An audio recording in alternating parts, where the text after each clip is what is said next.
Good morning, everyone. It's Thursday. That's one day shy of training day. We got office hours at 5, clubhouse at 6, training at 11, innovators versus entrepreneur training on Friday. And today we are celebrating the Junior Achievement Impact Award winner from 2-Minute Drill, Luanne. Congratulations from Oro Sports. And we'll be joining them at 8:45 a.m. today. Let's go! Jakey, bakey, and Mikey. Team David Meltzer here. Going to post up where to reach me at if you need anything. All you got to do, email me, david@dmeltzer.com. Get my books, guys, exercises, all for free. david@dmeltzer.com. Just reach out. My text message is there as well, 949-298-2905. Good morning, everyone. Let's take some questions. They're rolling in already. Good morning, good morning, good morning. What's the toughest part of being a parent and the most rewarding part? The toughest part about being a parent is letting your kids learn their lessons. The most rewarding part is,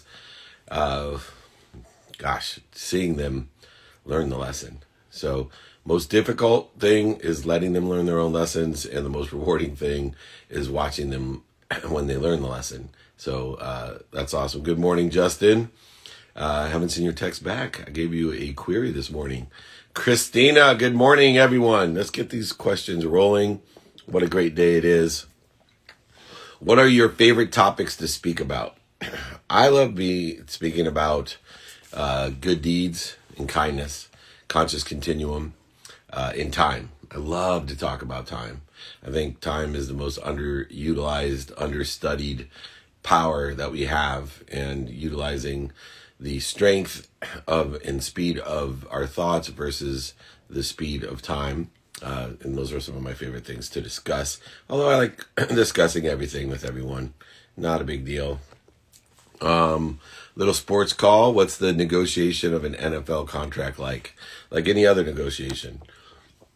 It's just understanding how to provide more value, articulate more value than you're asking for.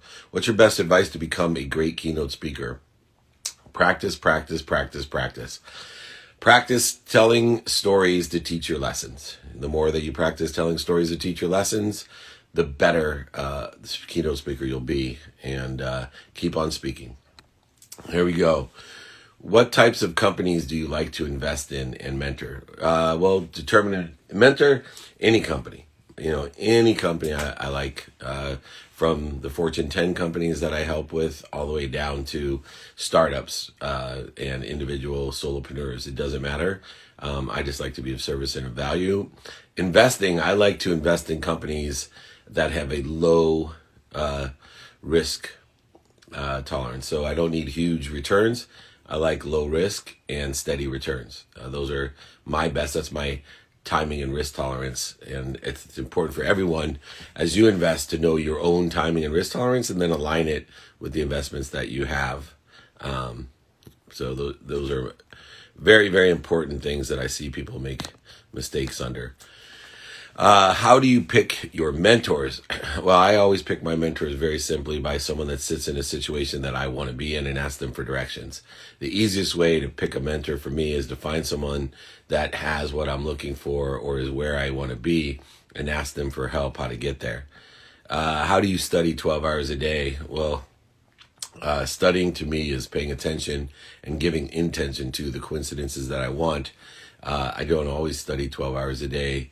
But I am consistently trying to execute on the 5 daily practices that I've instituted, knowing my what, my who, my how, my now, and my why. And that carries me through all the different nuances of studying throughout the day, especially studying my calendar, which is the central point of the activity I get paid for and the activity I don't get paid for, the central point of what I have planned, what I don't have planned, and my sleep. Dave just turned 40 yesterday. And wisdom going forward. Hey, Stevie B. My son turned 11 yesterday. Best piece of advice is ask for help. You and Marshall Falk have helped me change my life in so many ways. Thank you. You're welcome. If you want to join Marshall and my team, we'd love to have you. Just reach out, david@dmeltzer.com. What's your favorite project you have going on right now? 2 minute drill. My TV show we're filming next week, Tuesday. We've now extended it out an hour. We have 5 vignettes, 5 companies, still $50,000 of cash and prizes. But yeah, it's my favorite project that I've been working on. Thank you for your birthday wishes for my son. Here we go. What advice would you give to someone applying for jobs to stand out? Well, number one, be more interested than interesting. When you're applying for a job to stand out, the more you know about who you're interviewing with and the company that you're interviewing with and how your skills, knowledge, and capabilities are aligned with what they're looking for. And the only way that you can find that out is simply to ask where it is. Let me see here. Is Dr. Tom here? Yeah, here. Awesome. Cool. We got the co-founder of Mustard, Dr. Tom House. He is well known in my industry. He is a mental and physical specialist for some of the biggest names in my favorite position. There he is, NFL quarterbacks. Hey, Tom, how are you? Real good, David. Happy Thursday. Thank you so much for joining me. I know I'm going to be seeing you again on my playbook as well. So love to meet people beforehand here on IG Live. And why don't we give people a little bit of background on your expertise in the biomechanical world of especially quarterbacks, because that's what I'm most interested in after running Lee Steinberg Sports and Entertainment. Quarterbacks are one of my favorite specialties, but love to hear your specialty. Well, what happened was when I was basically released as a player, I pitched, obviously, minor leagues, big leagues, and coached. The technology called motion analysis was just presenting itself. It was mid-'80s.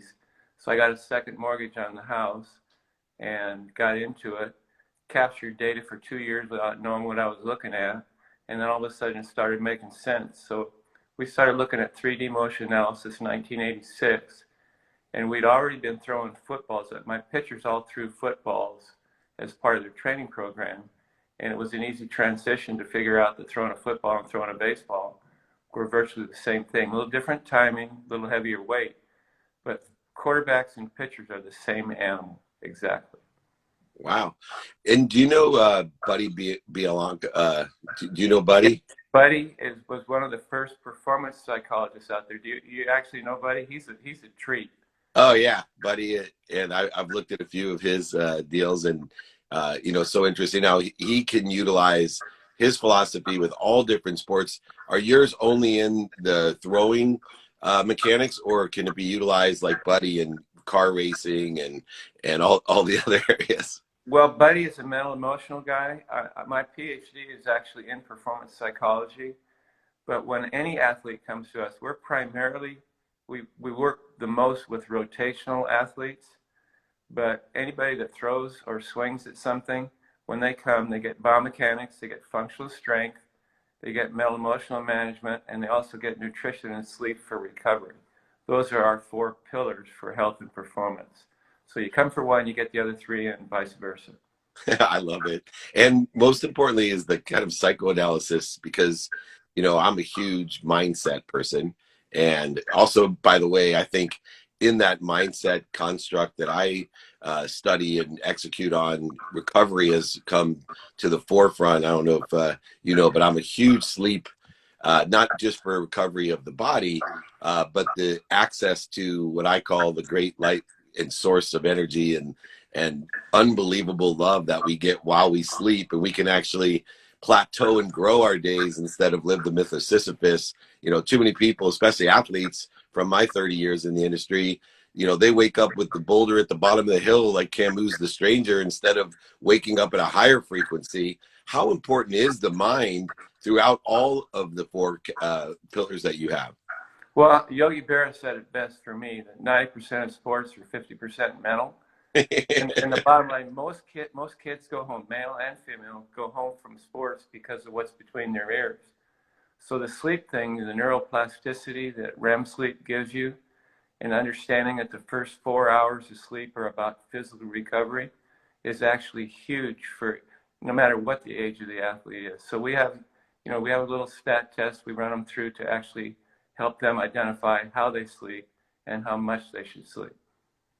That's amazing. And how much has, you've been in the ball game for a long time as a player, a coach, and as, this, personalized trainer as well for so many decades.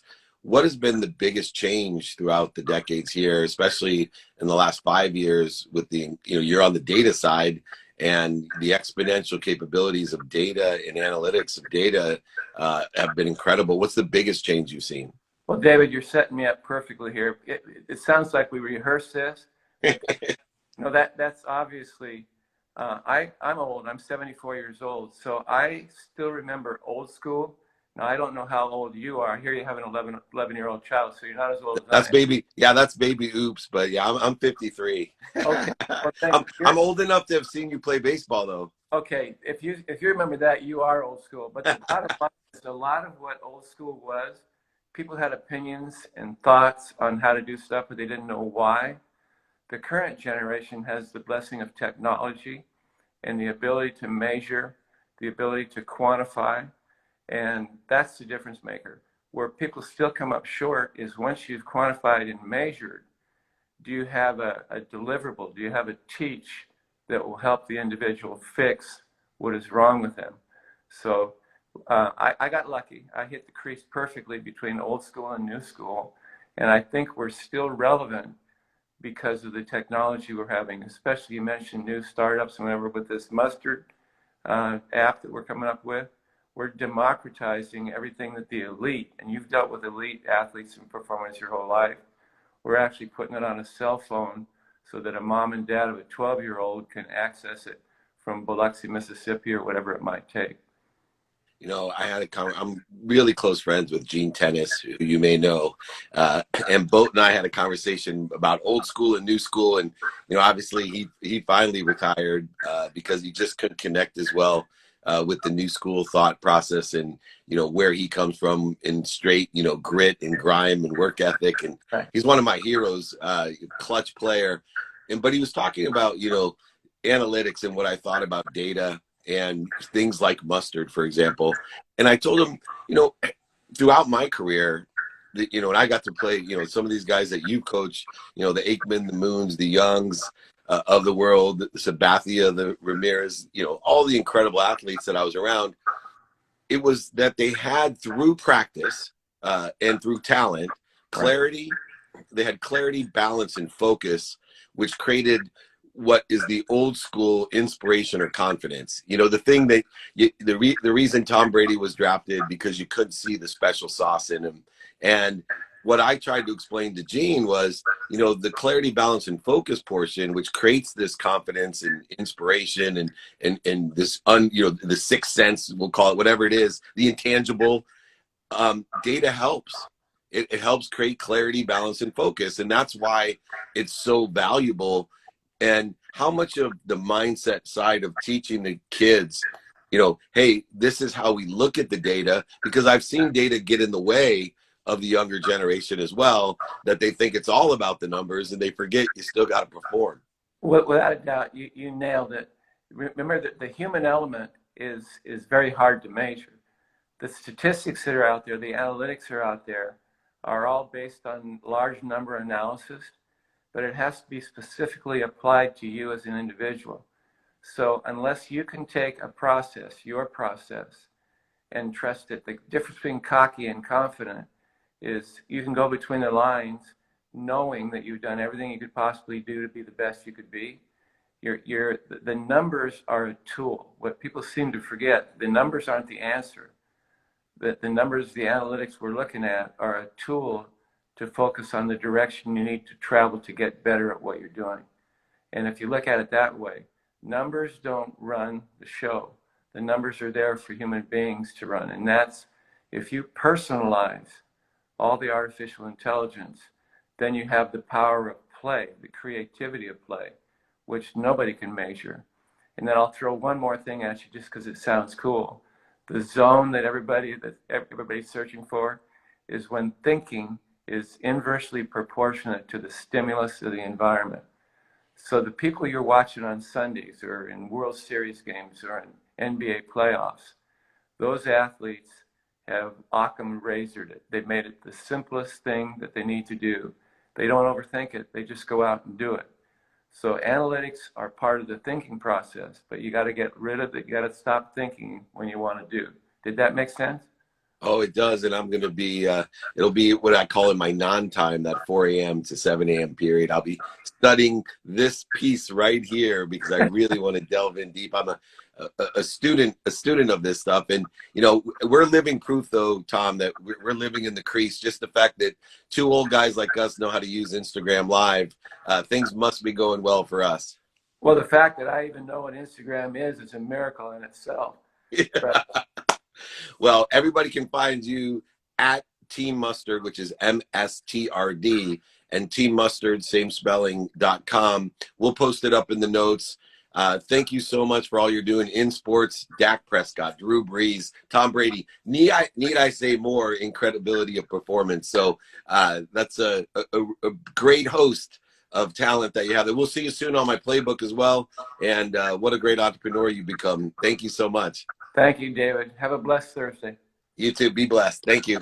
What a great legend. And man, you know, I'm telling you, we need more people like Tom House because, you know, technology is great, but we're losing the years of wisdom. You know, a guy who's played in the league, a guy who's coached in the league, person who's been around the games, professional athletes for a long time.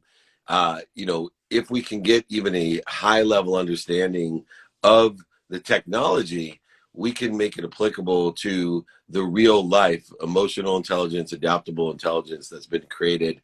And he's proving that with the construct of the biomechanical data and analytics that they get with Team Mustard, that's now available to everyone, not just Dak Prescott, Drew Brees, and Tom Brady.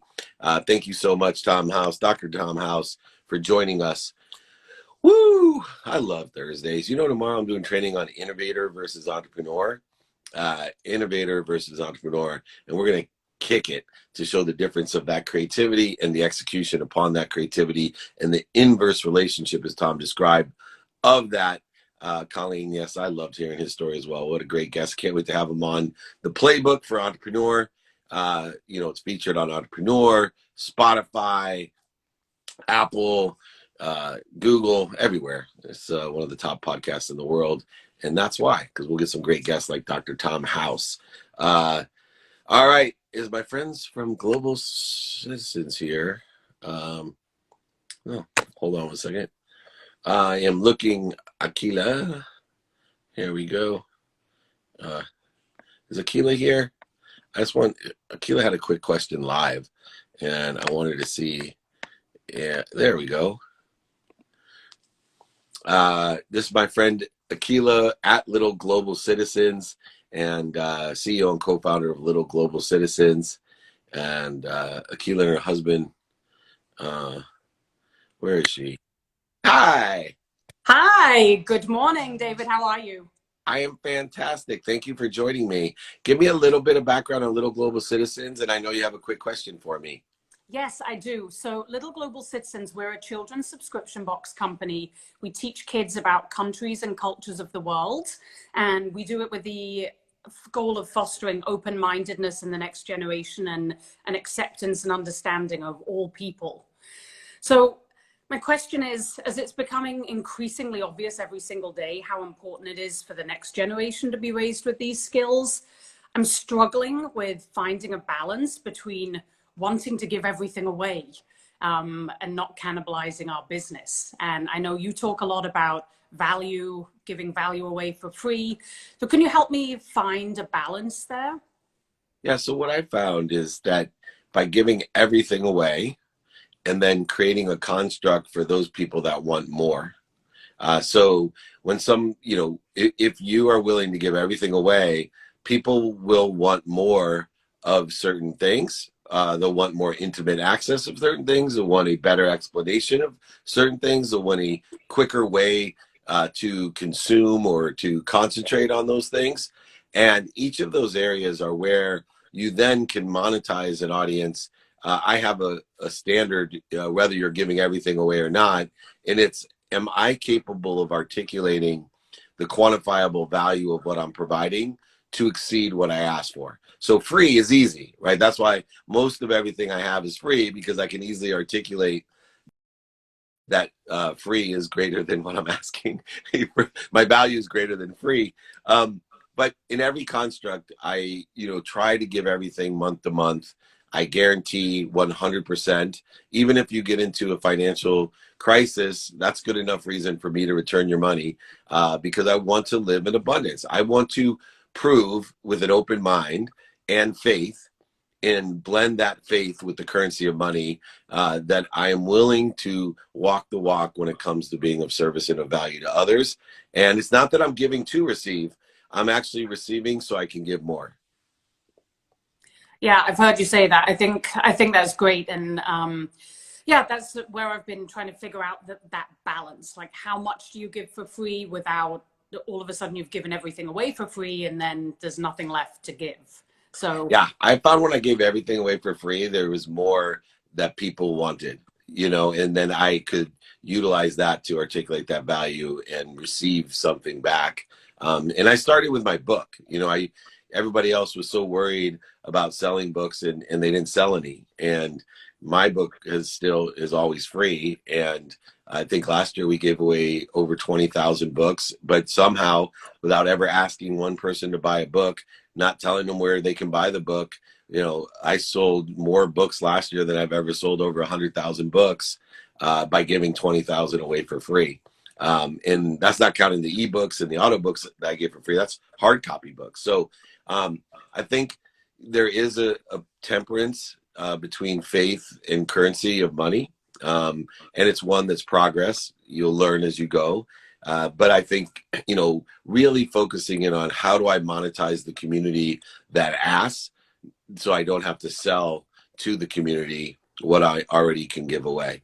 And there is a good balance there. And I'd be happy to help you too. You can email me. I have great experience in growing that abundant attitude. And I certainly appreciate what you're doing. I think the greatest lesson, what I have taken from, your kids' box and subscription services, is we have to train people to have open minds and to seek other people with open mind. It's like credibility. It's so easily passed over, but this world changes dramatically with the connectivity that we have through technology. If we're seeking people as sponsors and power sponsors of ours with open minds globally, instead of trying to think that we need this specific person to oversell, back end sell, lie, manipulate, or cheat to, that there's somehow a gatekeeper, that everyone's trying to stop me from getting what I already have. And that to me is at the core of what Little Global Citizens is about, is that open-mindedness. We all are sponsors and power sponsors of one another, connected to one another. In my opinion, this tree has no branches. One branch does not have to go to war against another branch. We're all connected to the same tree. So I am a big supporter of yours. I'm so happy that you came on. People can find you at Little Global Citizens, little-global-citizens.com. Anywhere else, Akila, that you'd like people to reach out and support you? Yep, we're here on Instagram at Little Global Citizens. Awesome. Please come back and visit me. Thank you so much for all your effort. Thank you for inviting me. Lovely to see you. Lovely to see you. Thank you. Bye. Oh, she's wonderful. We need more people like Akila. It's incredible. There we go. Here we go.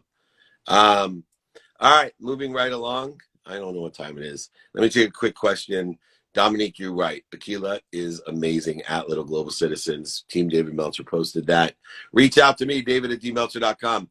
Tomorrow is the great day. It's Friday. Office hours at 5 a.m. Pacific. Clubhouse at 6 a.m. Breakfast of Champions with Marshall Falk tomorrow. Marshall Falk and I tomorrow at 6 a.m. on Clubhouse Pacific time. 11 a.m. training, Innovator versus Entrepreneur.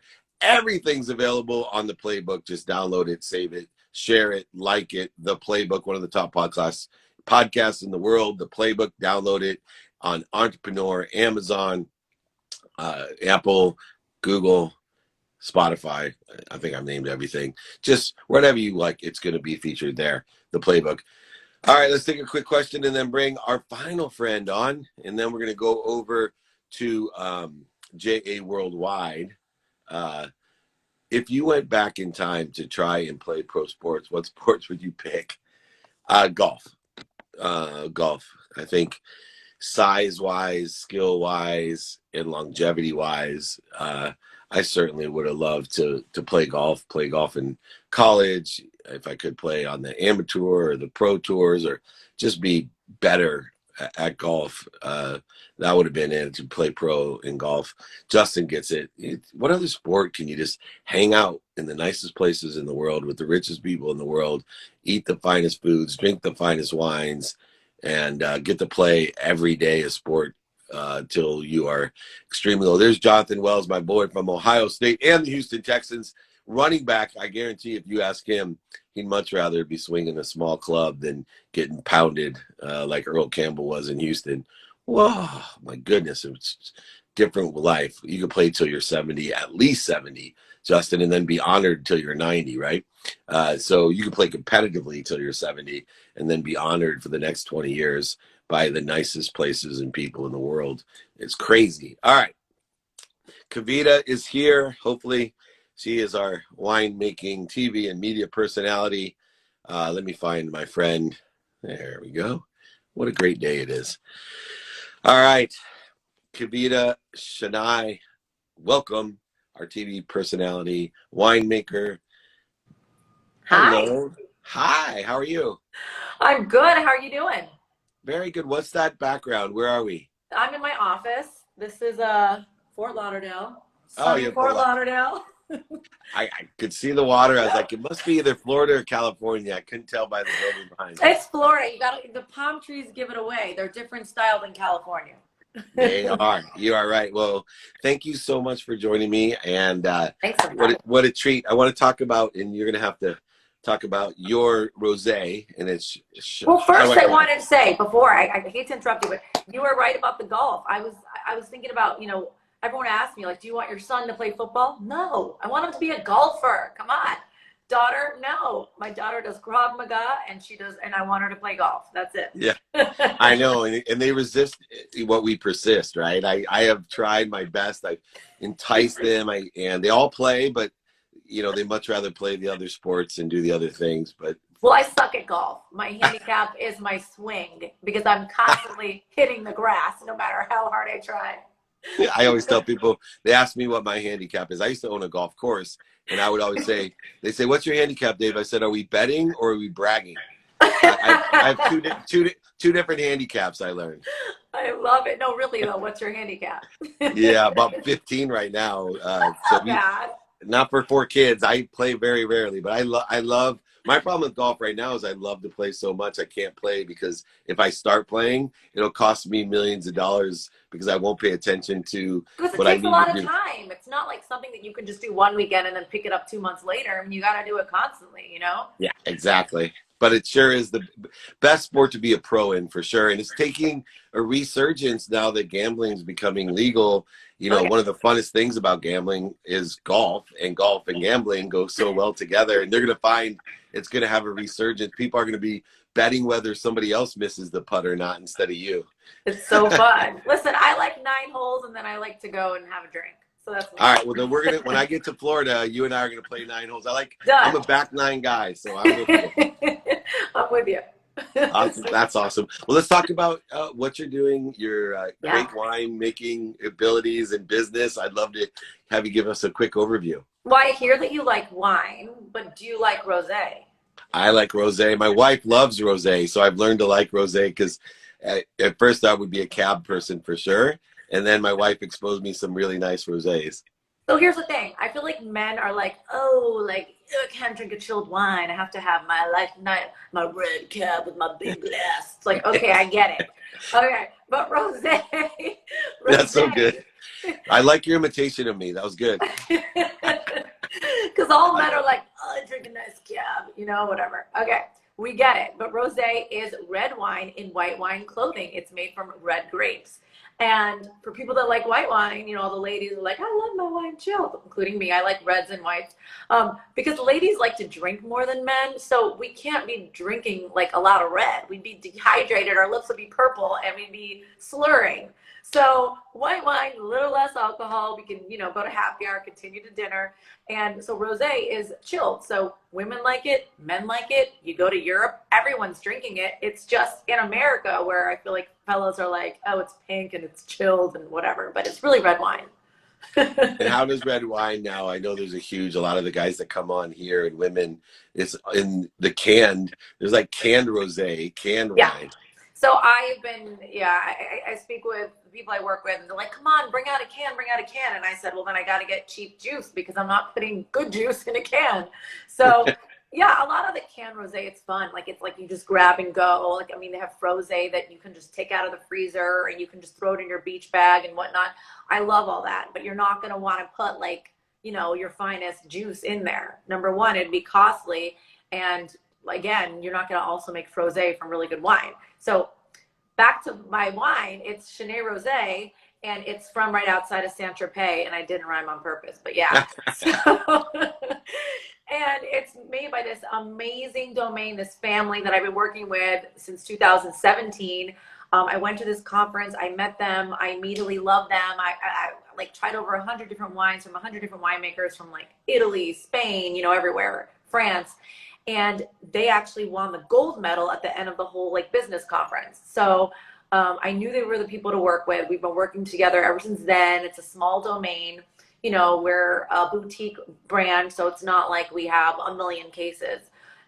We could go there, but I don't know if you guys notice, if you're a big like wine drinker, you will see that, say, for example, I don't want to name brands, but there'll be a brand that comes out that has like a great rosé, and then now they've catapulted into popularity and their juice tastes different because they have to produce a lot more quantity.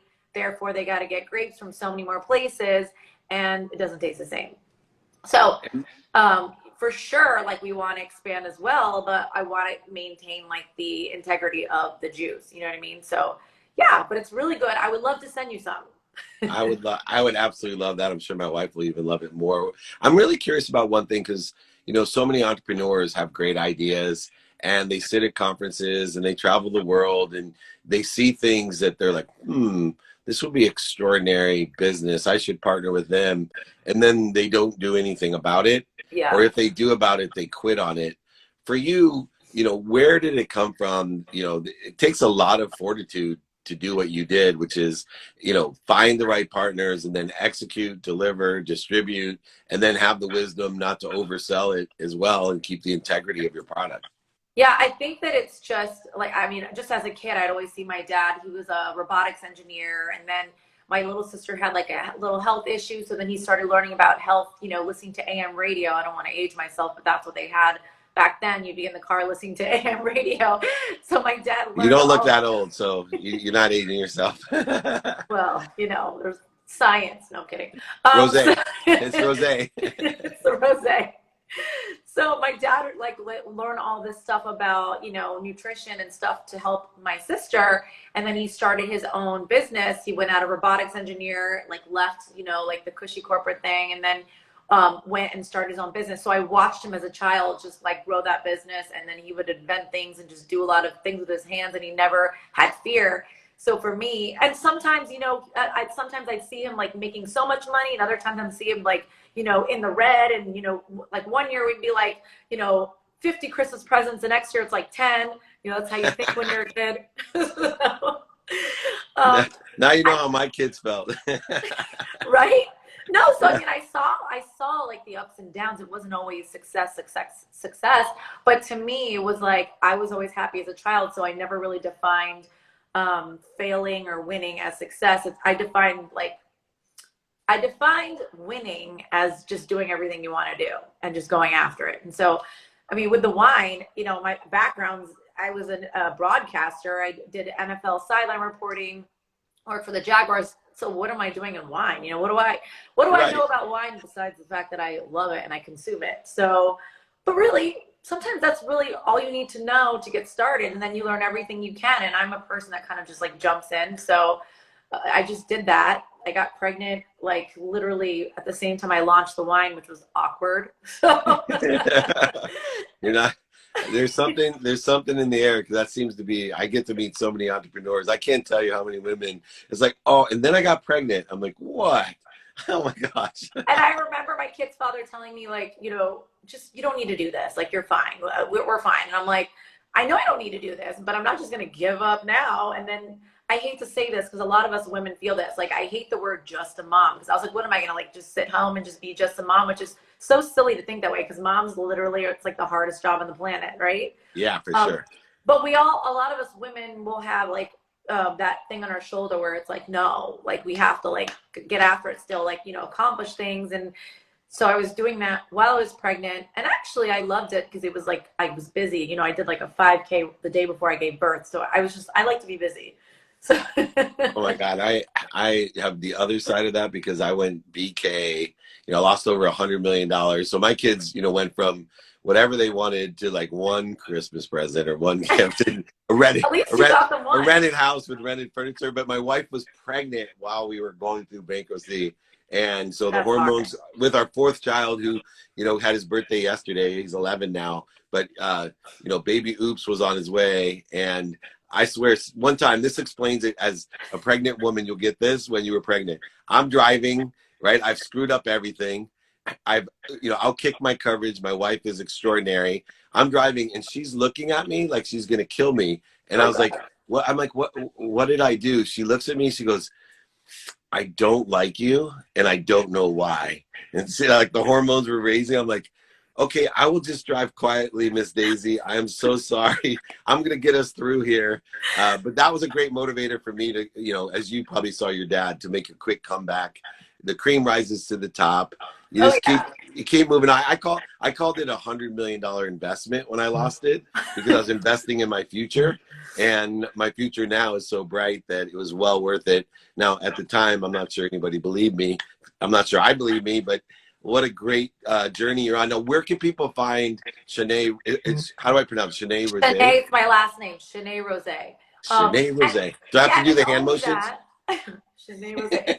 It's only that because it rhymed. It's not like I wanted my name on something, but all my friends kept saying, hello, your name rhymes with Rose.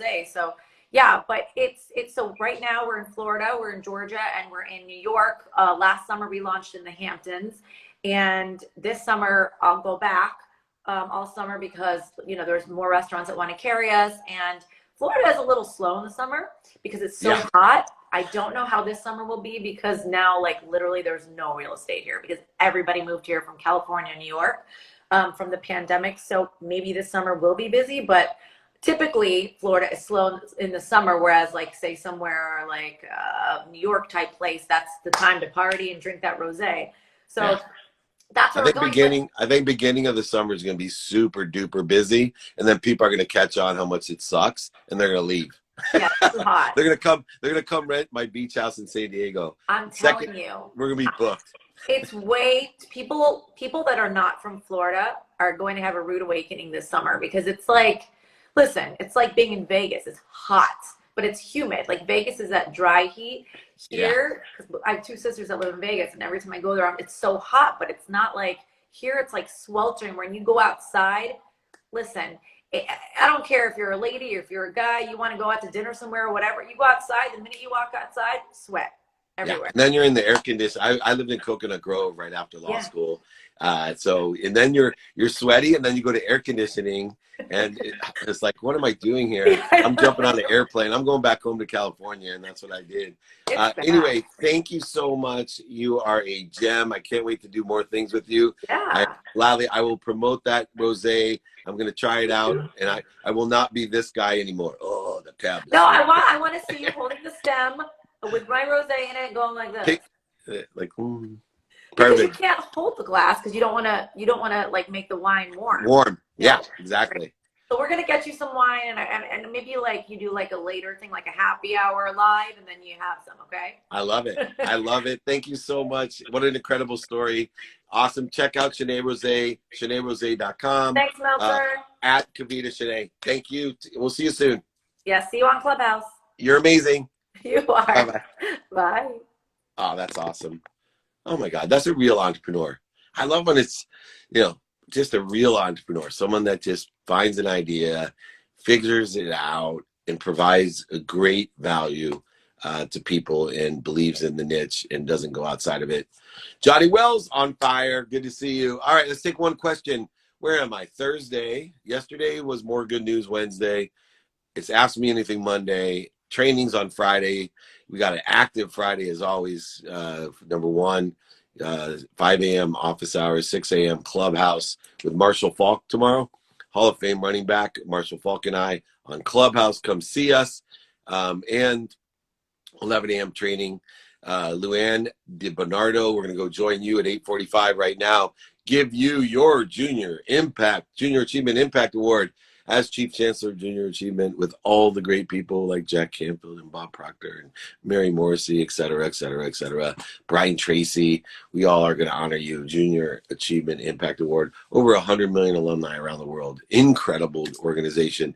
I'm blessed to be the Chief Chancellor of the university. Thank you so much. 8:45, come join us at JA Worldwide. One quick question. I can't help myself.